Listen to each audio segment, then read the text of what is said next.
meeting to order. Due to the COVID-19 pandemic, meetings will be available to the public via live stream only on the town's YouTube channel. To participate electronically, please visit aurora.ca/participation. We'd like to start by acknowledging that the land on which we live and work is the traditional territory of the Wendat, the Haudenosaunee, and the Anishinaabe peoples, whose presence here continues to this day. Aurora is part of the treaty lands of the Mississaugas of the Credit and the Williams Treaties First Nations. We acknowledge and thank them for sharing this land with us. A shared understanding of how the rich cultural heritage that has existed for centuries and of how our collective past brought us to where we are today will help us walk together into a better future. Council, can I get a motion to approve the agenda? Councillor Humphreys, Councillor Gardner, comments, questions? Seeing none, all those in favor? Opposed? That carries. Any declarations of pecuniary interest? Seeing none. No delegations this evening. Items for consideration, 6.1, 2022 budget engagement results. Can I get a motion to receive for information? Councillor Humphreys, Councillor Kim, any comments or questions on this one?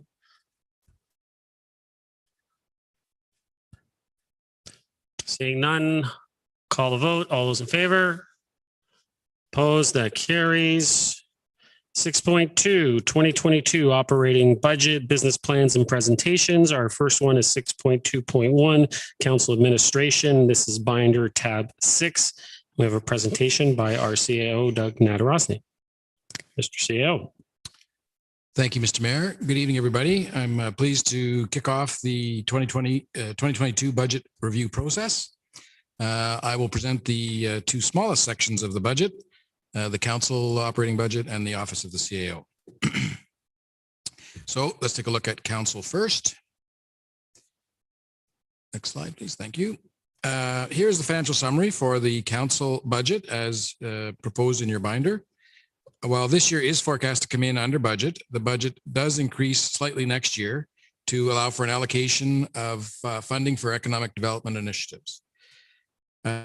Since that's sort of an in and out transaction, in the sense that it comes from a reserve, the net impact to the 2022 council budget is actually a reduction of $2,300.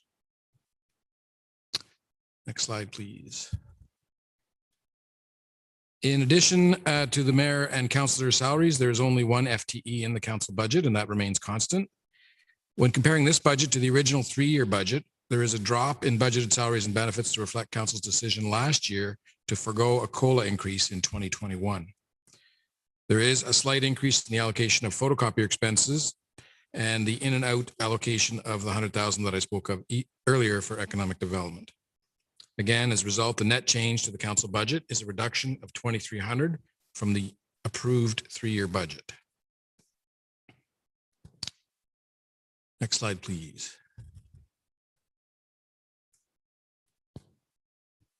Oh, you want to stop at that tab? Sorry. Yeah, sorry. Yes. Yeah, that's the end of that tab. Sorry, Mr. Mayor. I'll do mine separately. Thank you. Council, can I get the recommendation is that the 2022 operating budget for council administration is presented to be tentatively approved. Would someone like to move that? Councillor Gardner, thank you. Councillor Kim, any comments or questions on binder tab 6? Seeing none. All those in favor? Opposed? That carries. Mr. Mayor, I had my hand up. Oh, Councillor Gallo, go ahead. I had my hand up. Sorry. Can you see me when my hand is up, or?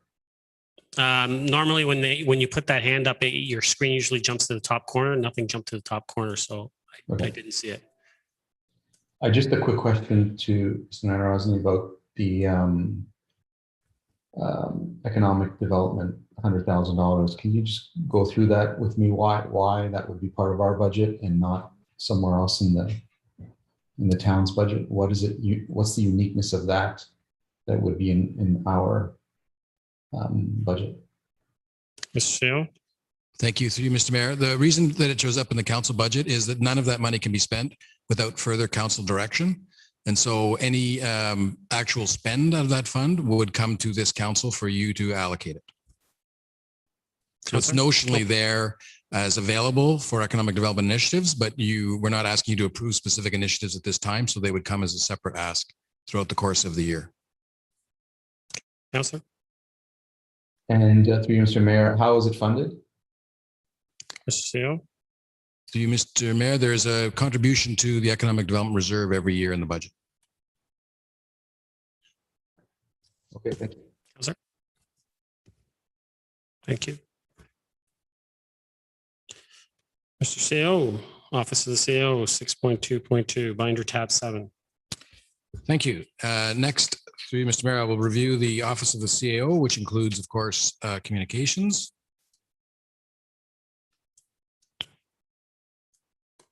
Go to the next slide, please. Thank you. 2021 was another very busy year. COVID continued to bring challenges and constant change to the entire organization, but we have responded very well as an organization, I feel. As council saw last week, we completed a comprehensive service delivery review as requested by council. And I have continued to stay very involved in the Aurora Town Square project. Communications has also developed a new organizational-wide communication strategic plan, which will be coming to council soon. Looking forward to 2022. We look forward to leading the implementation of the new communications strategic plan, as well as developing a plan to begin the implementation of the initiatives that were recommended as part of the service delivery review that you saw last week. Aurora Town Square will also continue to keep us very busy in 2022. Finally, we will continue to seek out ways to offer new ways for the community to engage with the town, with particular emphasis on our increasingly diverse population. Taking a look at the numbers, there is very little change suggested for the 2022 budget for the Office of the CAO. The next slide shows a little more detail. This slide shows that the salary and benefit costs and shows that the salary and benefit costs and the reallocation of the photocopier expenses, as you saw in the council budget, is offset almost entirely by cuts to some costs in communication and a reduction of expenses in the CAO budget. This results in a net increase of only $2,900 for 2022.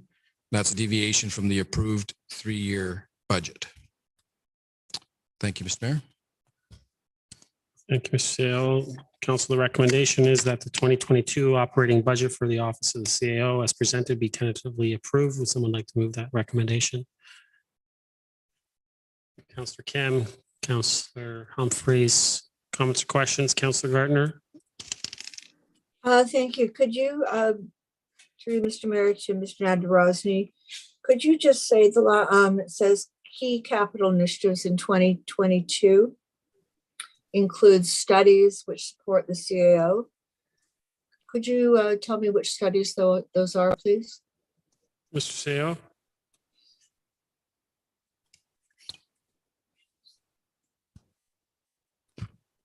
Through Mr. Mayor, I'm not sure which studies you're referring to, Councillor. Could you be?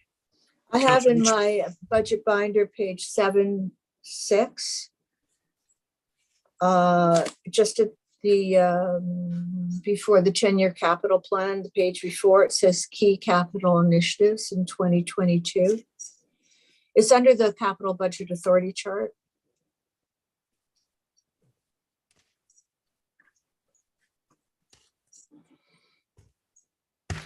Sorry, Mr. CEO, I just noticed it now and realized I wasn't sure which studies those were, or I would have asked you earlier. So it doesn't have to be answered now.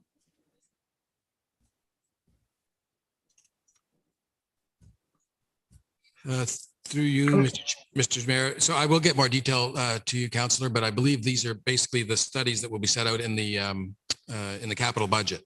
So you'll see them when they come around through the capital budget. Okay, so that will be under this. That's where the detail will be, yes. Okay, thank you. Thank you. Sorry. Councillor Gallo, did you have your hand up? That was my same question, Mr. Mayor. I had the same question. Okay.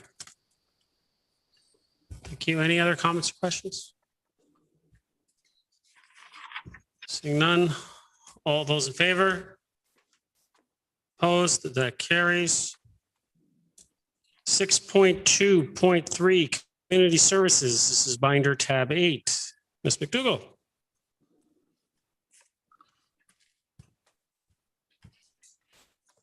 Alrighty, just confirming, clerk, I can't recall, am I sharing or is, You're sharing, Ms. McDougall. I am, I wasn't sure where we landed, no problem. No problem.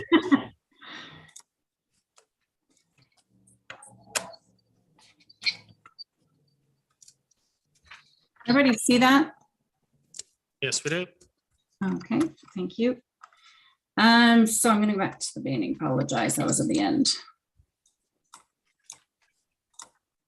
So in 2021, accomplishments, some of our high-level accomplishments in the Community Services Department included our continuation, obviously, of the Aurora Town Square construction project, completed the customer service enhancements in our recreation centers. We've completed numerous maintenance and capital projects in our facilities. We received, fortunately, $101,000 by our Reconnect Festivals and Events grant to offset and enhance event programming. And then also our Aurora Museum and Archives documentary, Our Swift and Bold, The Queen's York Rangers, was officially selected for the Roma ROMA Cinema Doc Festival in Italy. So we have an international exposure for Aurora. Our key objectives in 2022, again, highlight focuses. And we have obviously our Aurora Town Square construction with targeted completion of fall of 22, and that was before the most recent update, but fall of 22 is our objective. Facility condition assessments will be completed to update the facility life cycle information. Completion of the cultural master plan update and public art master plan. Design and tender of construction for the SARC Gymnasium project. And continue to build innovative partnerships with all areas of programming with a focus on diversity and inclusion to ensure we reach the broadest segment of the community.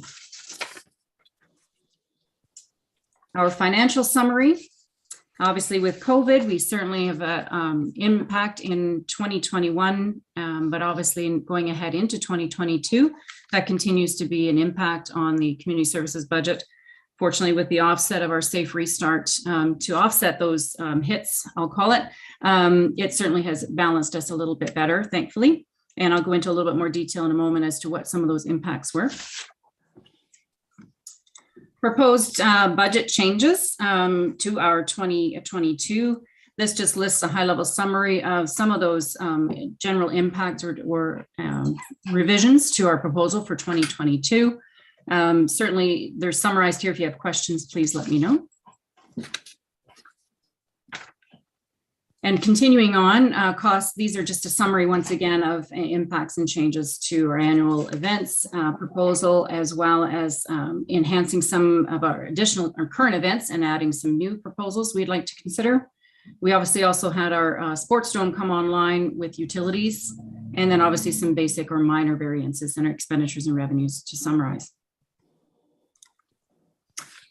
As I'd mentioned, some of the COVID impacts that resulted in approximately $430,000 in extra costs due to either decreased revenues and or increased costs for cleaning. We've had opportunity to manage that net revenue loss in our programs and events resulting they were impacted by resulting of a reduced capacity to meet the physical distancing needs. So obviously we didn't have the same number of people into our programs. Even though we were able to offer programs, they weren't the same numbers. So each of these areas in our community and recreation area had seen impact to COVID rules and restrictions. And continuing on with some additional COVID impacts, managing facility revenues and losses as it related to leases. Obviously, with some of our contracts in our centers, we had to increase contracts for maintaining those rules and requirements for regulations for cleaning, as an example. And obviously, we saw some reduced rental revenues in some of the room bookings. We didn't have room bookings for a while. And some of their highlights, services to community support and recovery, certainly some enhanced elements. We saw an increase in our productivity for programs such as Seniors Without Walls It was definitely a program that was well attended and participated in throughout COVID time. And I anticipate it's going to continue on beyond COVID. It's become such a popular event. And then finally, additional COVID pressures. So with the latest in change to the pandemic response, with increased capacities back to lifting those restrictions at our centers, with the interest coming back to our centers, of course, they're lovely, lively and full. But with that, we obviously still are obligated to maintain all screening and observing all proof of vaccinations with every single patron that comes to the door. And we need to make sure that that is done and well recorded. And ultimately, we've increased or added to manage that at the gate of each of our rec centers. We've enhanced by hiring on a temporary basis security staff.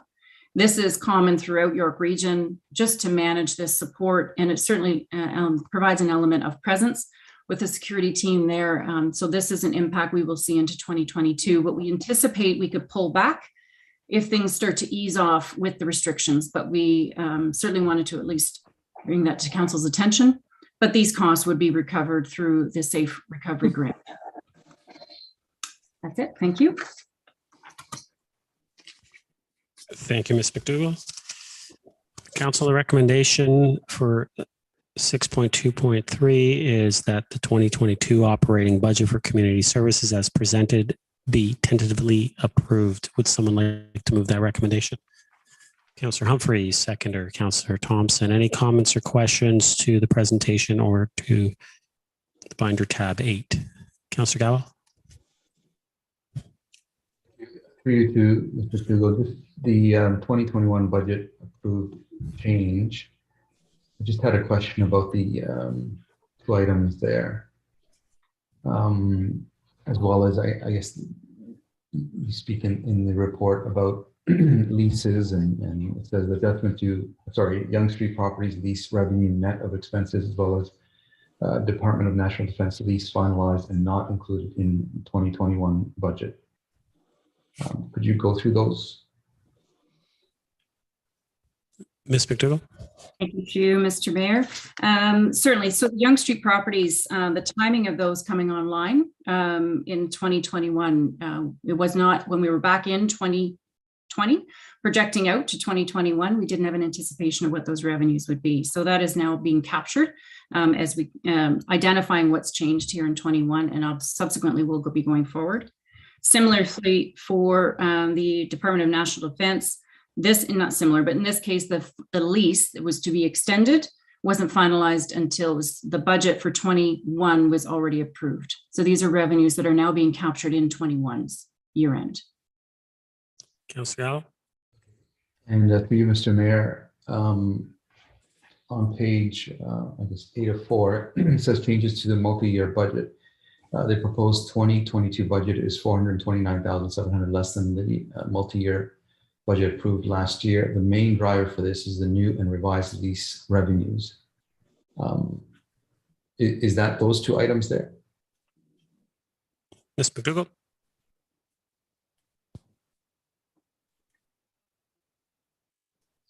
Sorry, just flipping back and forth from my 2 pages. Yes, so the biggest driver is the lease revenues to total of the 429. Councillor. Is the armory lease in this budget? Did it affect that number at all? Ms. McDougall.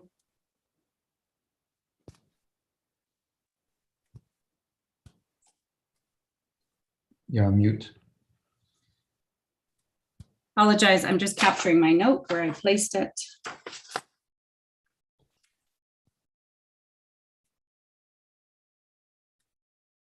Oh, you know what? I will double check that. I apologize. I don't have that handy. I'll follow up and get back to you. Okay, thank you. That was it, Mr. Mayor. Thank you. Councillor Kim. Thank you, Mr. Mayor. Through you to Ms. McDougall. To the chart here. You've indicated for the 2022 budget that tax funded would be 59%, therefore non-tax revenues would be 41 from 36% in 2019, pre-COVID. So that seems quite optimistic. I'm just wondering if you can provide some context behind the figure that you put in. Ms. McDougall? I apologize, Councillor Kim. I was flipping my page, trying to find where you were. If you wouldn't mind repeating your question. Sure, it's Councillor just, slide 4. Oh. On page 8-4 in the binder. The tax funded portion of the 2022 budget was 59%, thereby 41% being non-tax revenues. And going back to 2019, tax funded was 64%. And so the 59% is even very, more optimistic than pre-COVID levels. So I'm just wondering if you can just provide some color on the 59%. Ms. McDougall?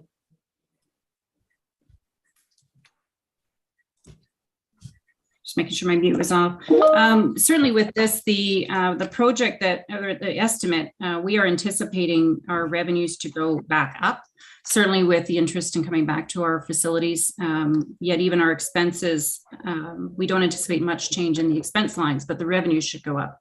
So as far as our projection for 2022, we anticipate a significant increase just from people eager to get back and renting our facilities.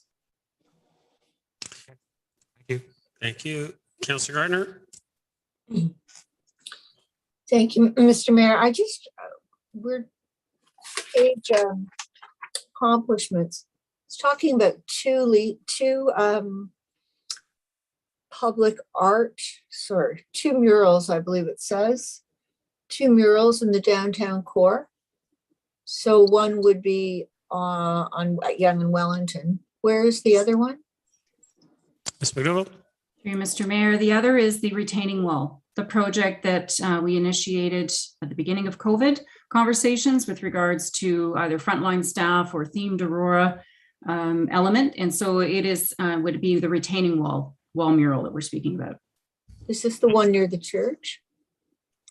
Originally, it was near the church. We have moved on, and there was a proposal to take it further south on Yonge. To start it below the church. Yes. And was there a decrease in spend on that one? Because we're starting, I mean, it would be not as long. Potentially, we haven't, sorry, through you, Mr. Mayor, potentially, we haven't procured that yet to know for sure what that budget would be. Okay, and council, will that be coming to council? We certainly would be communicating back to council. If it's within budget, definitely. And if it does better than the budget, are we going to know that too? Ms. McDougall? Through you, Mr. Mayor, certainly we would be happy to share that good news. We'd be happy to hear it. Thank you. Okay. Any other comments or questions? Councillor Thompson? Thank you. Through to Ms. McDougall, just so I'm clear, it does indicate within the binder with regards to the use of the Safe Recovery Grant funding to offset some of our revenue losses and additional costs, but I'm not clear what the exact amount is that we're drawing from that to offset those numbers. Could you perhaps elaborate or point it out? Ms. McDougall? I'm going to actually ask our treasurer to verify for me, as I believe I have the right number, but I want to be sure. Ms. Wainwright Van Kessel? Through you, Mr. Mayor. So if you look on the bottom of page 8-5, there is a table there for recovery funding for community services, and it is $812,100. Thank you. That's what I thought, but I just wanted confirmation. Appreciate it. Thank you. Any other comments, questions? Councillor Gallo, second time. Thank you. Just quickly on that recovery funding, just maybe to give me a sense of how those decisions were made in terms of where that recovery funding was going to go. Ms. McDougall or Ms. Wainwright Van Kessel? I'll take a stab, certainly. Through Mr. Mayor, I know for recreation and community services, we had direct revenue losses as an impact of COVID. We certainly had facility expenses as a direct relation to COVID. I know there was previously a report brought to council that summarized some of those uses, but certainly if the treasurer has something to confirm regarding criteria, she maybe can add. Ms. Moira Van Kessel, would you like to add to that? Through you, Mr. Mayor. So further to Ms. McDougall identified, anything that we've applied it to needs to be a one-time type impact related to COVID. So we're not trying to offset anything that's a longer-term ongoing cost, but these are definitely costs or revenue losses that are specifically as a result of the impact of COVID. So our expectation is once we get through the other end of the pandemic, these costs or revenues will return to normal levels. Councillor? Okay, and I know I'm going to get more detail. I'm just particularly, and it's on that same chart that you mentioned on 8.5, the renegotiation of lease start dates deferred due to COVID. I'm happy to get more information on that, particularly the armory. But I mean, one of the reasons I ask is also to let the public know. So I'm not sure at what point we can get an answer so that the public is also aware of the details around that. Ms. McDougall? You're on mute, Ms. McDougall. Thank you. Through you, Mr. Mayor, certainly thanks to our finance team. They're prompting me with the updates as we go. And your armory question, the armory is included in those the additional lease revenues. They're included in and covered in the draw from Safe Restart. So as their business was impacted by COVID, as a leasee, they were supported by the Safe Restart funding. Councillor? Thank you. Through you, Mr. Mayor, that's a decision that staff made to, I mean, I'd like more detail around that and how that decision was made. I'm not sure how, Mr. Mayor, through you to the clerk or somebody to give me a sense of how that decision was made and the details around it. Ms. Moira Van Kessel? Oh, Mr. Seal, you want to? Through you, Mr. Mayor, we will be coming to council very shortly with the revisions that are proposed to the lease as a result of COVID, which is effectively a restart, but we'll have full details of that to council very shortly. Councillor? So I guess, will that report come to council before we finalize this budget? Because I'd like the details around that before I can make a decision around approving or at least voting for the budget. So will that happen prior to the finalization of the recovery funding being spent on the various items, specifically that one? CO?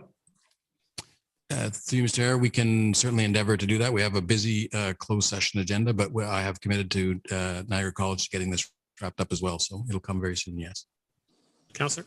And just for my edification, is that a council decision or have we delegated that decision to staff? CO?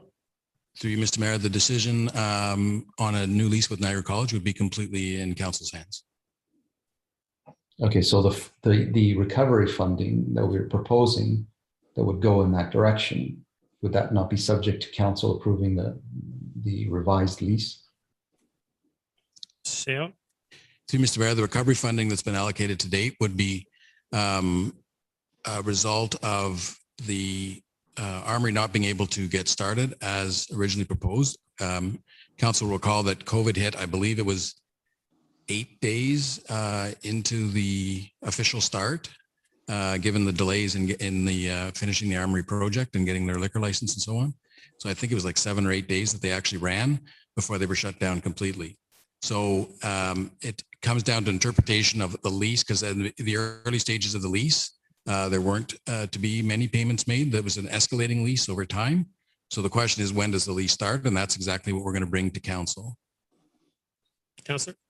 Thank you, Mr. Mayor. That'll be a closed session discussion. I don't want to get into too much detail now. I just want to know when and if the budget is affected by it.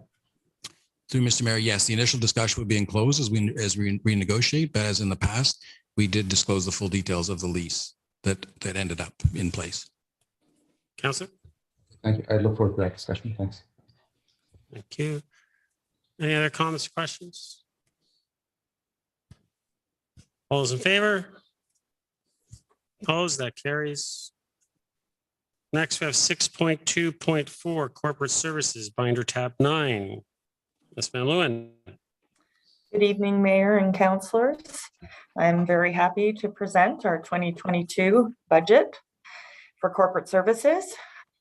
And I'll start with 2021 accomplishments. We continued the implementation of our corporate technology strategic plan, launching new software. We established an IT governance committee that will work on policies and sort of have an oversight of all technology projects.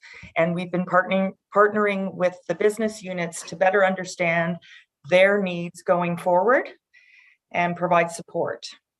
We developed could you back up? Thank you. We developed a multi-year diversity, equity, and inclusion strategic action plan. We finalized our customer experience plan, which identifies 25 action items. We developed a facility accessibility design standard to improve accessibility at all town facilities and public spaces. And it's a very comprehensive document, and all stakeholders across the organization have been involved. So it will improve accessibility at all of our facilities. I also want to note that we are currently updating our accessibility plan in consultation with the advisory committee, and we have just recently gone out to public consultation. We were asking staff as well for their feedback so that we can improve accessibility across the town. And we did increase the maturity of our project management office through additional staff training, development of tools and templates, and managing and oversight of our enterprise projects that are transformational. Next slide, please. So our key 2022 objectives, of course, is to lead and coordinate the 2022 municipal election that is accessible for all Aurorans. And I'm very pleased to announce that our elections coordinator is starting next week. And it is the same individual who led the 2018 election. So we are very confident. We're going to corporately launch the customer experience plan and the diversity, inclusion, and equity strategic plan. And I think those two are very well aligned to be launching at the same time, as the information will feed each of the plans. We are planning to transition to administrative monetary penalty system, creating effective and efficient enforcement framework. And there are a lot of benefits to AMPS, improves customer service, decreases the backlogs in the courts, staff efficiency. So we are very excited about that. Finalize risk management policy, develop procedures and processes, and then train staff. And Excellence Canada submission for gold certification. So we have a committee that has representation from across the organization. There are a number of subcommittees as well that are working on projects for this submission. But we met with our Excellence Canada coach last week, and we are in a very good place for submission in 2022. Next, please. And here's our financial summary. As you can see, there is a change to the 2022 budget of about just over $200,000. And in the next slide, we will break that down. If we could move to the next slide. So mainly it's salary and benefits, and then increase for insurance costs as well. Is a very hard market out there right now, and there's only 3 insurers that provide insurance to municipalities. And then we have some savings identified and increased revenues. The next slide. The main contributor to the change in our approved budget is related to licenses, software licenses, and software maintenance and support, and the modernization of our telephone system. So that's a significant increase there, but we have offset it with safe recovery grant funding of $175,000. So the impact is just over $200,000. Next, please. And that's the breakdown of the safe recovery funding. So 150,000 is going towards the licenses and maintenance and support, and then 25,000 to the modernization of our telecommunications. And that's it. Thank you, Ms. Van Leeuwen. Thank you. Council, the recommendations that the 2022 operating budget for corporate services as presented be tentatively approved. Would someone like to move the recommendation? Councillor Thompson, second Councillor Kim. Any comments or questions on binder tab 9 or the presentation by Ms. Van Leeuwen? Councillor Thompson. Thank you. Through you to Ms. Van Leeuwen. One of the items you identified was the increase in software costs because many office staff are working remotely. And so it indicated this and it resulted in a pressure of $239,900 for software maintenance, license, and telecommunications. I understand the fact that it's being offset by the Safe Recovery Grant funding, but I guess looking outwardly, if the towns are going to consider adopting a hybrid model, then, would not some of these costs maintain and then become a tax or a financial pressure for years going forward?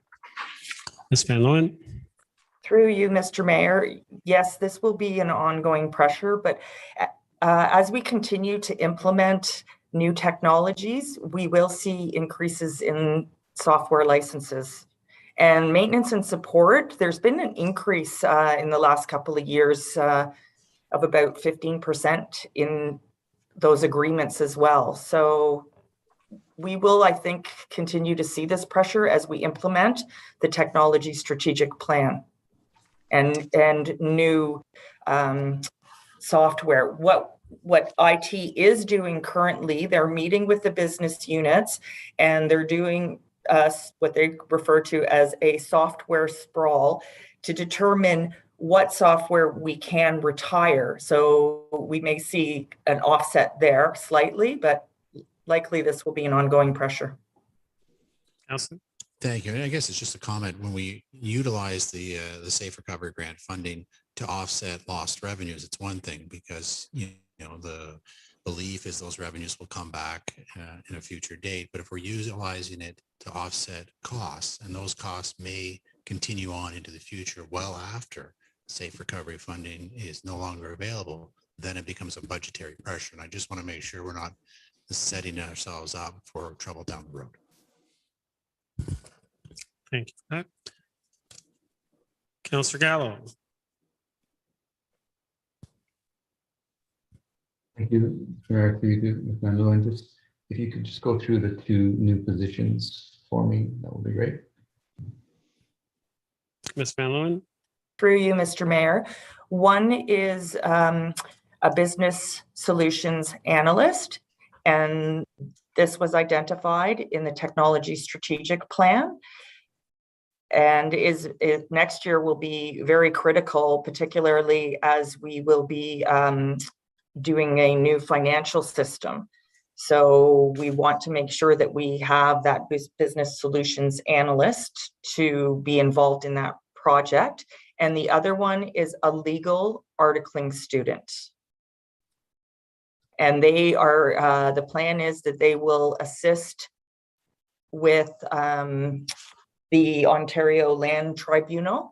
And there has been ongoing pressures on legal new legislation all the time being introduced, and they're involved in every agreement, every procurement. They review every single legal document. Councillor.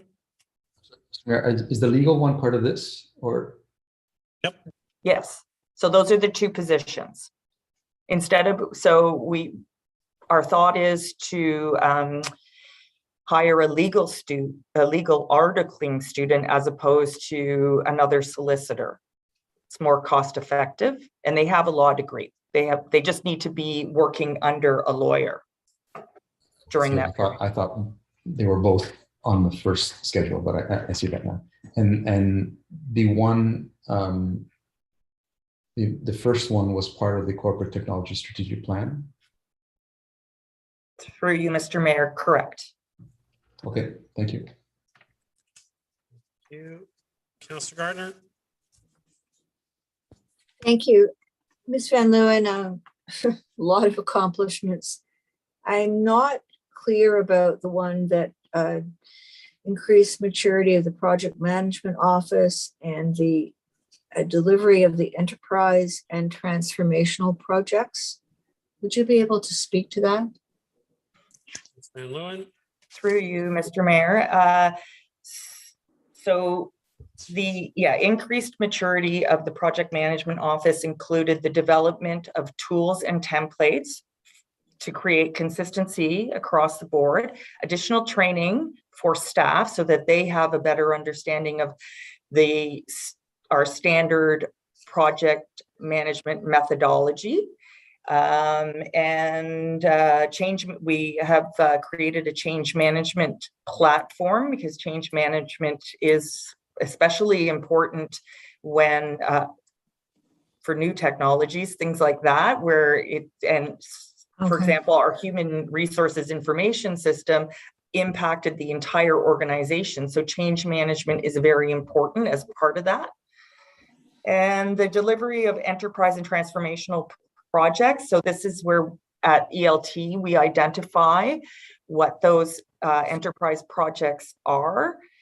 Again, where it impacts the entire organization, or they're very high profile projects such as Fire Hall, Aurora Town Square, those types of projects. So having that oversight and being involved in those projects and ensuring project management methodology is being followed. Thank you.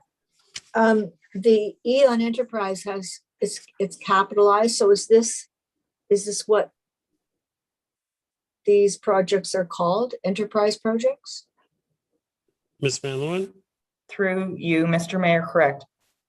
Enterprise and transformational projects. Could you give me another word for enterprise? Well, they're impacting the entire organization. Okay, so organization-wide. Okay, thank you. The chart you showed us, the COVID-19 chart, do I have that in my budget binder? Because I can't find it. Ms. Van Leeuwen. Well, I am going to ask Ms. Wainwright Van Kessel. Thank you through you, Mr. Mayor. It's on page 9-6. It's in the bottom part of the table, which has the piece relating to all the changes to the multi-year budget, including the items relating to COVID-19 in the bottom part. Oh, Councillor, did you get that?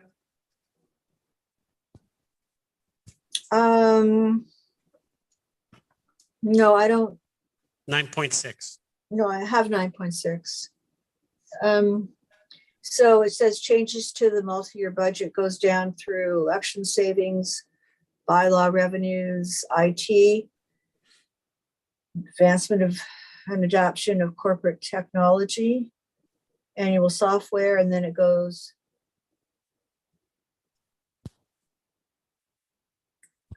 I don't know which of these things in the chart above the 175.5 this applies to exactly. So, Ms. Van Leeuwen. through you, Mr. Mayor, 150,000 is being applied to annual software licenses and maintenance, and 25,500 is being applied to the modernization of telecommunications. That's the new telephone system. Councillor. Thank you. Thank you, that helps. And could you say in that same chart, bylaw revenue adjustments to reflect latest trends offset by expenditure savings? Could you say what that means? Ms. Wainwright, Ms. Van Leeuwen. I think it was basically they went through the budgets line by line and made the adjustments to revenues and then also offset by expenditures. And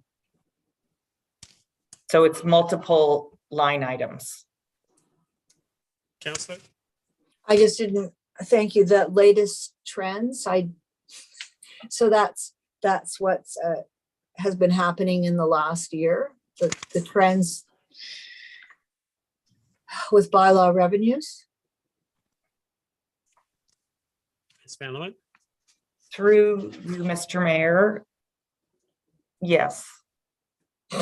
Based on, I guess, data that our manager of bylaw, he is very driven by data, so he tracks all the numbers very closely and, Okay, so- identifies trends. So things that may have been bringing in money may not be anymore, or things that weren't bringing in money are now bringing in money? Is that kind of thing? Ms. Van Leeuwen? Through you, Mr. Mayor.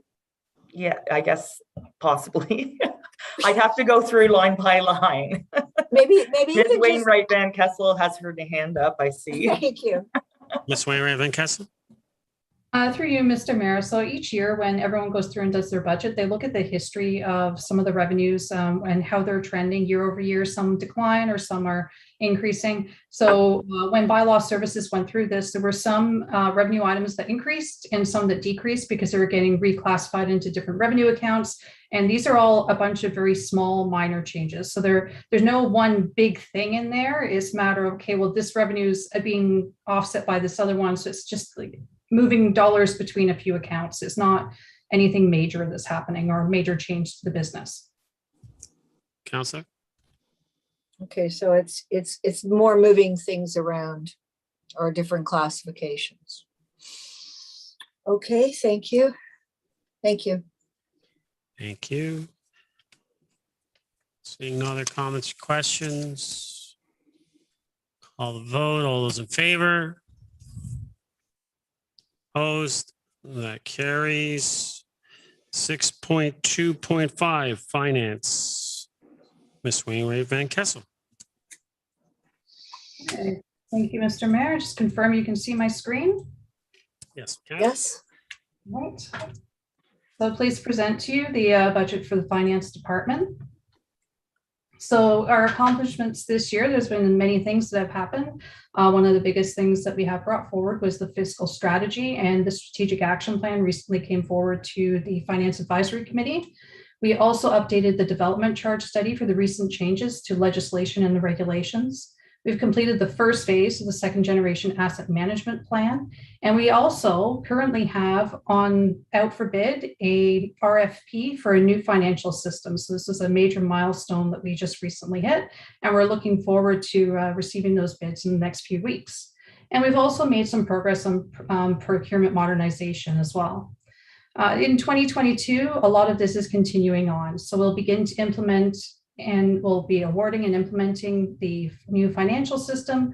We're also looking to implement the automated water read technology and also start putting in some of the recommendations of procurement modernization. And again, continuing work on the fiscal strategy and looking at the next stages relating to the changes to the DC Act, which includes the community benefit charge.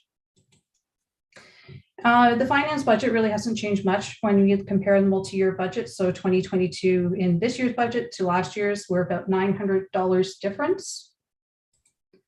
So as we can see here, there's a few changes relating to what's happened since the budget you saw last year, some adjustments relating to salaries and benefits.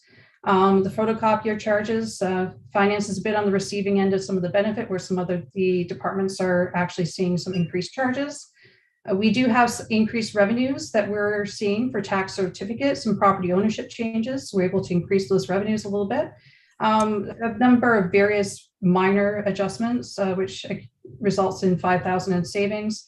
We also have a pressure of about $8,000, and this is related to merchant fees on credit card transactions. So while in finance, we don't really actually have many things we collect based on credit cards, it's stuff that's happening throughout the organization where we're seeing this pressure on the banking charges.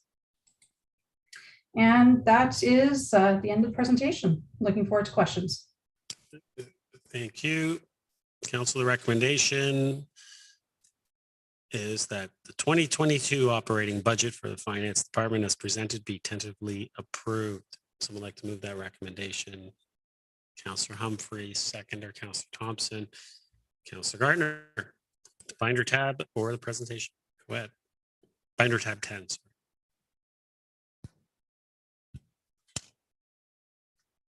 Councillor Gardner, you're on mute. Thank you, Mr. Mayor. On page 10.6, under procurement, there's no mention of green in here. Is there anything special going on in procurement to do with green initiatives? Ms. Wainwright Van Kessel. Through you, Mr. Mayor. So we are currently working on our procurement modernization project. And as one of the recent discussions that we've been having with our consultant about including green procurement within the procurement policy. So we are expecting a presentation on that in January from the consultant. Councillor. Thank you. If I might ask a question later on, Ms. Wainwright Van Kessel, I didn't get back in time to look at my notes on studies that were improved in 2020. You gave me a pretty comprehensive answer, but you couldn't speak to the particular studies that I was talking about. For council, I was wondering what happened, studies that were approved in the 2020 budget that got delayed because of COVID. I just wanted to know, some of those studies would need money in order to activate the results of the studies. And I wanted to know where that funding was. So perhaps during the break, I'll be able to look that up. Thank you. Thank you. Any other comments or questions? Seeing none, all's in favor? Opposed? That carries. Thank you, Ms. Wainwright Van Kessel. Next, we have 6.2.6 operational services, binder tab 11. Mr. Downey.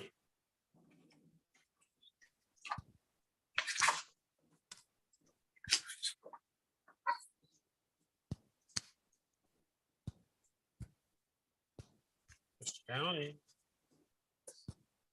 I'm on mute. Thank you very much. Good evening, Mr. Mayor, members of council.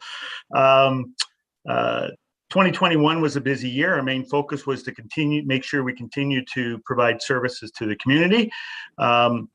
As well as that, however, we were able to accomplish the construction of the Hallmark ball diamonds. If you haven't gone by, the light poles are going up. The luminaires will be going on soon, but we anticipate play on those fields in spring of 2022. We completed the encroachment bylaw and presented it to council. Our 3-bag limit implementation started in 2021 with some great results, and you'll see that impact on the budget. We initiated our backflow prevention program, and that's been an ongoing program. We have about 600 ICI developments in town that we are looking at right now. And we introduced our Green Fleet strategy to council and to the corporation. Next slide, please. Some of our key objectives for 2022 is to oversee the completion of the Joint Operations Center. As you know, money was allocated to complete that project, and we are just about done. We have the design and construction of a cold storage area, and that will complete all the outstanding items within the Joint Operations Center. We also are overseeing the completion of a significant capital project. As you know, the new fire hall and headquarters and training center, that's ongoing. We continue to report to Joint Council Committee on an ongoing basis. And we anticipate that building being open in the spring of 2022. We also are looking at the continuation of our town-wide storm and low impact development and pond maintenance, and that's a great partnership that we've had with the Conservation Authority, and we have one project ongoing right now and more in the queue. And our road occupancy bylaw. You recently saw in the service review that one of the outstanding items we needed to look at was a bylaw related to road occupancy, and so we plan on implementing or creating a bylaw and implementing that bylaw for enforcement of road occupancy during construction. Next slide, please. So this is a quick overview of our budget. Our net change in the budget for this year is 201,000. That's down from the forecasted of 482,000, or we're looking at a reduction of 281,000 from our forecast that you saw previously. Next slide, please. How we make up that 281,000 is a variety of different ways. I'll just highlight some of them. You'll see quite a savings in the 3-bag limit. This has been thoroughly embraced by the community, and this is a combination of reduction in projected new costs for waste, as well as reduced amount of cost to waste, and the addition of our bag tag program. We've anticipated an additional revenue of 5,000, so it's not a significant part of that 225,000. The lion's share of it is we are now collecting less garbage and we're paying less for that disposal. We also are looking at trying to catch up a little bit on our sidewalk maintenance. So we have a one-time backlog of inspections and maintenance of several trip hazards within our sidewalks, and that is actually coming from a one-time reserve contribution. We also have some significant savings in our road maintenance contract. That's mostly due to the fact that we've changed some of the parameters with regards to our winter road maintenance, in that the previous contract required new vehicles be purchased. We changed that requirement and to that no vehicle on the road can be older than 8 years, and so the contract was there were savings identified in that contract because we were no longer forcing the contractor to buy new vehicles and, of course, charging that to the contract. Next page, please. We also made an adjustment, and some of these are adjustments to long-standing items within the budget that need to be addressed. This 42,000 is a combination of not only reduction or right-sizing of budget, but also an increase of 17,000 identified within that 42 for additional cleaning of Shepherd's Bush and Magna Fields. We're also looking at some increased permit fees, and some reduction in our consulting services. And then we're also looking at some increased costs, shrub bed maintenance. We are going to be calling a contract in 2022. So this is based on some assumptions based on our existing contract. But as we get more assumptions or new subdivisions coming on board, we have more boulevards and entry features that we need to address. Next slide, please. So perhaps finance can talk a little bit more about the rate-funded budget. This is to do with water rate, so the proposed budget is a revised change of just over 11 million for a total proposed net budget of just over $29 million. And I'm open for any questions. Thank you, Mr. Downey. Council, the recommendation is that the 2022 operating budget for operational services as presented be tentatively approved. Would someone like to move that recommendation? Councillor Kim, Councillor Gardner. Councillor Gardner. Go ahead. Thank you. Through Mr. Mayor to Mr. Downey. Mr. Downey, with respect to the vehicles that can now be older so that the contractors don't have to replace the vehicles, have you had a look at how that affects the emissions?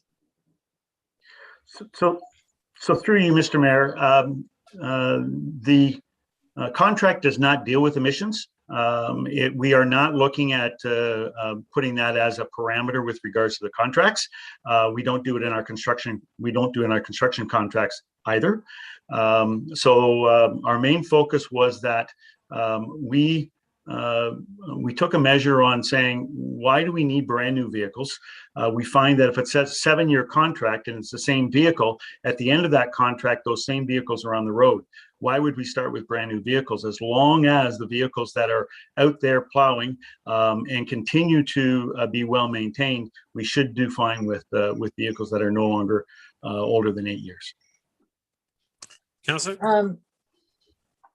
I don't know if conundrum is the right word, but so we're going to be saving money, but we might actually be most likely increasing emissions, which we're seriously trying to decrease through various policies and projects. To me, that's a concern.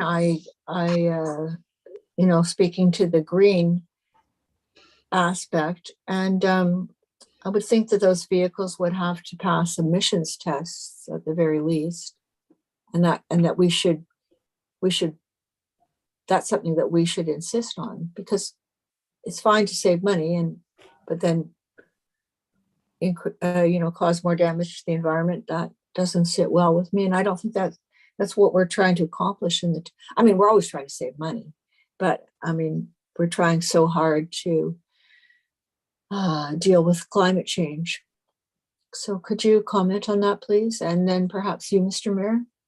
Certainly, through you, Mr. Mayor. So this contract, we didn't put a green lens on this contract, as we don't put a green lens on several of our contracts.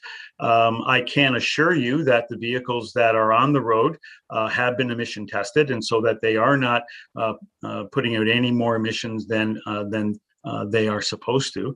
However, as I said, we are not looking at moving towards a green fleet with regards to our contract maintenance. Councillor? That might be something that we could consider in the future, Mr. Mayor. You don't have to speak to it, but I'd like to sit with that for a bit. Thanks. Thank you. Oh, and Mr. Downey, the bylaw on road occupancy during construction, could you just elaborate on that a bit? Mr. Downey? Through you, Mr. Mayor, the service review has identified that as a need within the department. So each time a contractor wants to put materials on the road or within the road allowance, a permit is required. And we don't have very good enforcement rules with regards to what happens or what doesn't happen. And this is a coordinated effort between ourselves, development engineering, bylaw, building. It's very much cross-departmental. And so whether you're building a new home or Electra is coming in and digging up the boulevard in order to deal with some maintenance issues, or you're putting a new driveway in, or you want to put some materials on the road, all of these things need to be considered, and we want to make sure that we continue to make sure our roads are safe at all times, and that no contractor is doing anything that we feel could hamper public safety. Councillor? Thank you. This is one of the things I was trying to get at in my motion on construction and quality of life of residents and safety of at least putting security, those red cones around equipment that's parked on the street, because they're very hard to see at night. So they need a permit. Is that what you said? Mr. Downey? Through you, Mr. Mayor. So right now we issue permits, road occupancy permits, they're called. However, that does not necessarily address all the issues related to road occupancy. And so we want a bylaw that is something that all departments can respond to effectively in order to address any issues that arise, or any questions that constituents may have. Thank you. I thought, through you, Mr. Mayor, I thought you said this is something we're going to put in place. This is. So Mr. Downey? Through you, Mr. Mayor, we have road occupancy permits. The issue is we don't have a bylaw. So we have a permit, and that's part of the issue. So we have a permit that requires you to get a permit. However, we don't have a bylaw that helps us enforce those regulations, and that's one of the reasons that we want this bylaw in place. Sounds like a really good idea, Mr. Downey. Thank you. Thank you. That's all. Any other comments or questions? All the vote, all those in favor? Opposed? That carries. Thank you, Mr. Downey. Thank you, Mr. Mayor, members of council. Next, we have 6.2.7, Planning and Development Services, binder tab 12. Mr. Waters. Good evening, Mr. Mayor and members of council. I'm pleased to present to you tonight the 2022 operating budget for PDS. 2021 was a very busy year for PDS, and here are some of the accomplishments that I'd like to communicate to you. We developed and launched an open air public amenity space in downtown Aurora with the assistance of other town departments and partners, and specifically community services and operations and communications. They were very helpful in creating this public amenity space that helped the downtown during COVID, so people could actually come downtown, have a bite to eat, and what have you. We completed a number of road reconstruction projects, including Vandorf Side Road and the Browning Holman Johnson Baldwin area, which we also installed curb and gutter in an area which had open ditches before. Development planning and building completed a DAP review, which is a development approvals process review, to identify opportunities for efficiencies and provide recommendations to streamline work and improve service delivery. We also presented to you back in January of this year the community energy plan, and building has moved forward with implementation of a digital plan review for building permit applications intake and review. Next slide, please. Key 2022 objectives, which I'd like to communicate to you. We're hoping to finish the 5-year review of the town's official plan. We're hoping to significantly advance the review of the Aurora Promenade secondary plan and the review of the community improvement plan, and also the development of a community permit plan for the promenade.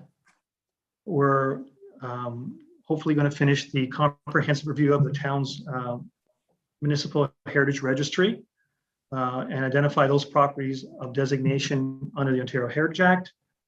We've initiated the climate change plan and the town's active transformation master plan. Those studies are now underway. And we're planning to finish and implement the town's green development standards study, which you heard about at the last GC. Next slide, please. Thank you. Regards to the financial summary of PDS, the 3-year budget is shown before you, and I'm happy to report that we are looking for 2022 a decrease of 5.9%, which equals about almost $49,000 of savings. Next slide, please, and we get to a breakdown of what that means. So in terms of the pressures that we're going to be experiencing in 2022, we have salaries and benefits adjustments for staffing changes and revised benefits of about $68,000. And we have a number of savings that are available to us. A corporate-wide adjustment, which is a photocopier charges. There was, I guess, an accounting issue with the BIA levy that we recouped of about $42,000. Plan and engineering revenue adjustments to reflect trends and latest policies. That was based on our fee review that we undertook, I believe, in 2020. And also we're seeing an uptrend in terms of development applications. And a minor saving is with regards to various expenditures adjustments. Thank you. That's my presentation. Thank you, Mr. Waters. Council, the recommendations that the 2022 operating budget for planning and development services as presented be tentatively approved. Someone like to move the recommendation? Councillor Humphreys, Councillor Kim, any comments or questions? Councillor Gardner, go ahead. Thank you, Mr. Mayor. This would be through you to Ms. Wainwright Van Kessel. So one of the studies that I was thinking about was the green developments and design standards. So we've had a very good report on that at the last GC. Where is the money in the budget to implement this? I think, sorry, if I might just say, I think it's on page 12, it says advance the Town of Aurora Green Development Design Standards Study. I think that's hoping to be finalized. I think they did mention February in the report. I don't know if that's going to happen, but, and I don't know what kind of money would be involved in this. Ms. Wainwright Van Kessel. Through you, Mr. Mayor. So as we had a bit of an email conversation earlier about these various studies. So studies can be paid for through a number of different ways. So there could be internal staff time, there could be operating dollars, or there could be capital projects, or there could be some combination of those three items. There's likely going to be some capital work that would happen for this, but because it is Mr. Waters' study, I think he probably best understand how it could be implemented and what type of resources he would need. And then from you, where would this show in the budget for 2022? Mr. Waters. Through you, Mr. Mayor, we have not identified what additional funding is required to implement the GDS. That's one of the outputs we're looking for from the study.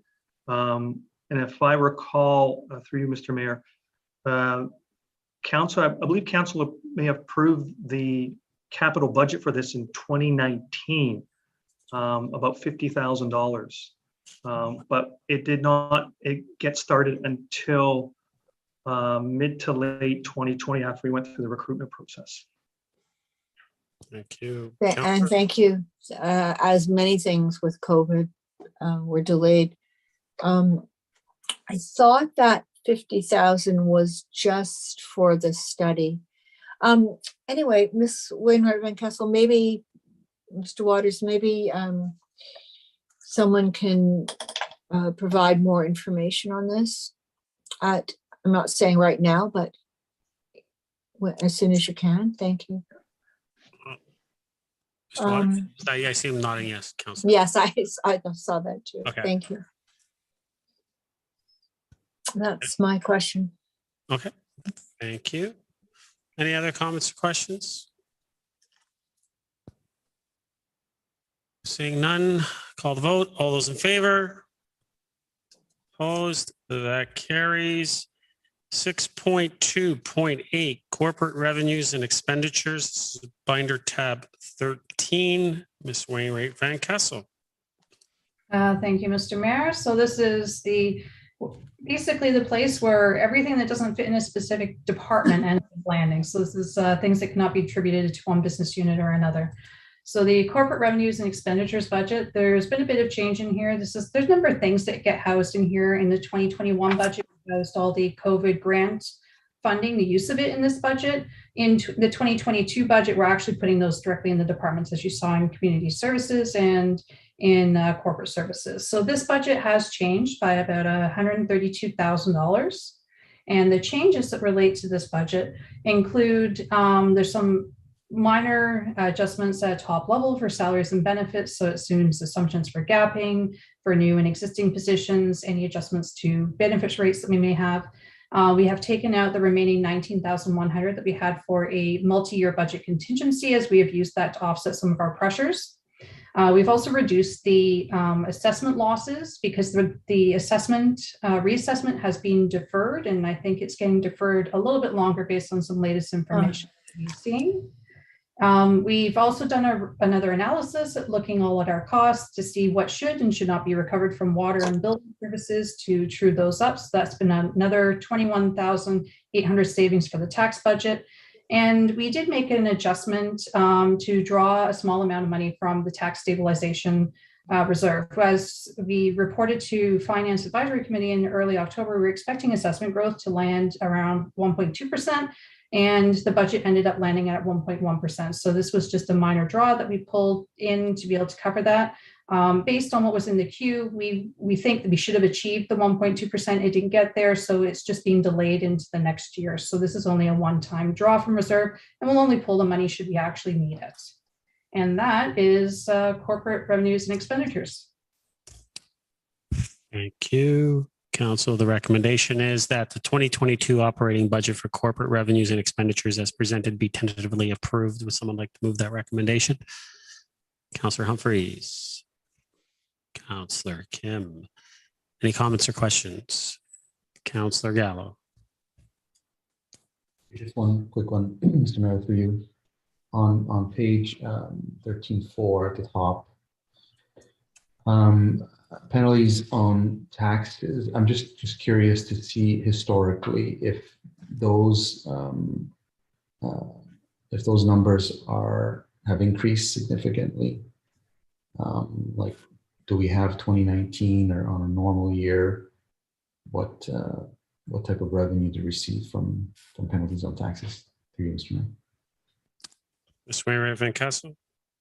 Through you, Mr. Mayor. So the year that we saw the biggest jump in penalties on taxes was back in 2019 when we started allocating any unpaid water bills to the tax accounts. So they started accumulating penalties on the unpaid tax accounts.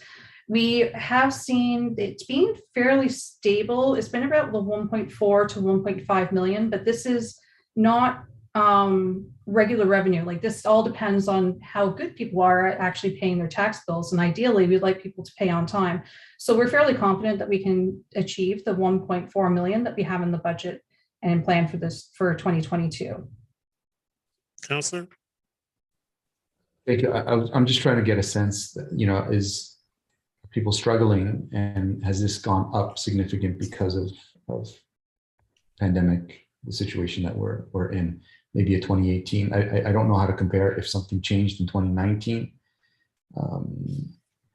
We kind of had a full year in 2019, so maybe it makes sense. I'm just trying to get a sense of, how are people doing out there? Yeah. Ms. Wainwright Van Kessel.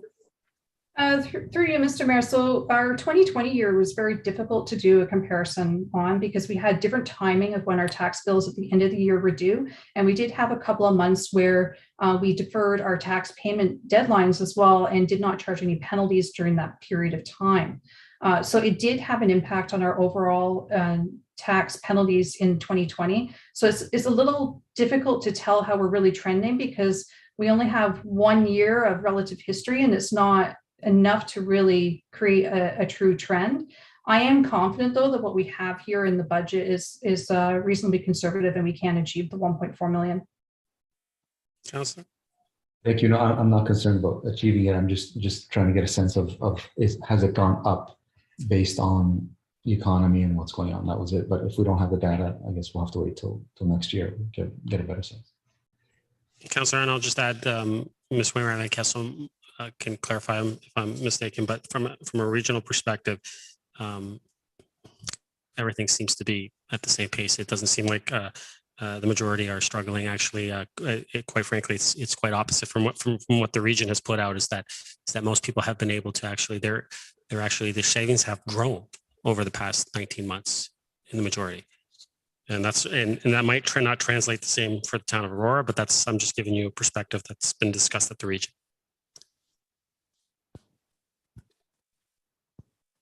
But I'm sure we can get some more information from that. Anything else, Councillor Gallo? No. Councillor Humphreys? Dear Mr. Mayor, actually, I think I know what Councillor Gallo was trying to ask and what you answered. I actually asked a specific question to Ms. Wainwright Van Kessel, and she did mention that there were really, I hope I'm not putting words into your mouth, Rachel, but that there were no known struggles or lack of people being able to pay their taxes. That was not seen in 2020, 21 so far. That's what I have received as well, because I asked the same question. Are we seeing people struggling to pay their taxes? And that's not what we're seeing. I just hope I'm not missing what. Ms. Wainwright Van Kessel, I don't want to put words in your mouth, but we had that chat a while back. Yeah, thanks. Through you, Mr. Mayor. So we have had some flexibility as we've gone through, and we have been working with some businesses that have needed timing just to be able to receive some federal or provincial support for their income to help them to be able to pay their taxes. And we've provided some of that timing assistance with like deferring some of their payments so that they can actually make their payments without having to charge some penalties in certain cases. We've also had some people that have had larger balances from before the pandemic pay off their taxes. So there's a bit of a mix of what's happening, but we're not seeing any concerns with taxes being unpaid at a substantially higher rate. It's fairly similar to what we would have seen in the past, the collection rates. Thank you. Councilor Humphries? Thank you. Thank you. Councilor Gardner? Thank you. I guess following in the same vein, we were very worried at the first, 6 months of the pandemic that a lot of people were going to be suffering. I don't know if you got a lot of calls for help into the department at that time. If you could respond to that. We did a lot of work to try and make sure that we were helping people as best we could. Ms. Ware Van Kessel? I think that was described in the report that you provided for us earlier, but yeah, go ahead. Yeah, through you, Mr. Mayor, yes, we were able to provide help where we could, and people did apply on an application basis if they needed assistance, and we did what we could for them to make sure that they could be able to pay their taxes. Councilor? Thank you. It's through Mr. Mayor to you, I guess. I have heard that a lot about savings being built during the pandemic. I'm wondering if you know if there's a divide there between people who kept their jobs and people who didn't. Do you have any idea about that? I mean, it's, Councillor, all I can say is that the conversations at the region that we've heard is that obviously people have, there are some that are those that have struggled through the last 20 months, obviously from a financial standpoint, and we've done all that we can to help them and mitigate those situations. But at the same time, there are those that have continued to work and have actually had an opportunity to create more savings because they haven't been spending any money because everything's been closed. And so therefore, they have been able to save those funds. And what I think we found even at the region, as Ms. Wainwright Van Kessel has mentioned, is that taxes have been paid. There really hasn't changed from year to year. But once again, we've provided those situations where we, as council is fully aware that where we deferred the taxes for a time being to allow some flexibility for those that maybe need to get caught up. And we did what we could from a municipal standpoint and what was legally allowed for us to be able to do to provide that flexibility for the residents of our community. Right. And I think there was a misunderstanding about what the COVID money was for from the government's. I think some people, perhaps a lot of people, were hoping that they could have some help as well. And maybe this scenario speaks to the fact that we have an educated population who generally do better than the average community. Thank you. Thank you. Any other comments or questions? Call the vote. All those in favor? Opposed? That carries. Next, we have 6.3 Consolidated Departmental Objectives, Binder tab 16. The recommendation is that the consolidated departmental objectives be received for information. Would someone like to move that recommendation? Councillor Humphries. Second. Councillor Thompson. Any comments or questions on Binder tab 16?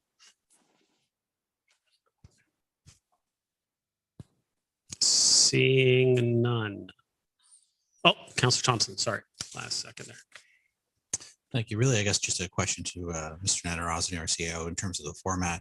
I noted that it talks about abandoned objectives. And there really is only one that was abandoned, so to speak, in terms of the catch basins. But I guess the question really is around what precipitates the decision to abandon an objective.